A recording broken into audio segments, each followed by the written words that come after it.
Abasiribateri tumenyane.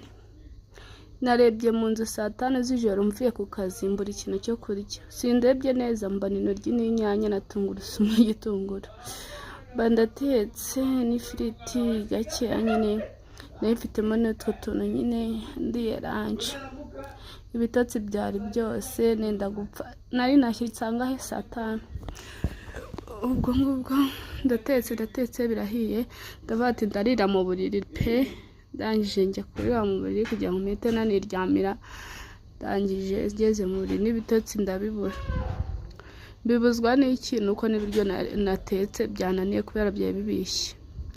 Agahinda kanyishe reba byose byasigaye byaraye nabuze ukuntu mbigenza. Ubwo ndavuga ati nta kundi reka niryamire none se nabigenza ne ko mburaye. N'ukuntu nari nahihibikanye ntekasha ariko bwatinze gucya. Nabyutse inyoni yavuze bwa mbere. Abana bandagiye. Netse akamukaro. Ndihangana nyine. Inzara ariko yari nyinshi. Ndihangana. Neka akamukaro. Nuko nyine n'utuntu turaho nyine. Ariko nyine inzara yose biba birahiye bikimara gushya ngiye kubirya nabyo birananira. Nuko abyara agahinda karakanyagwa.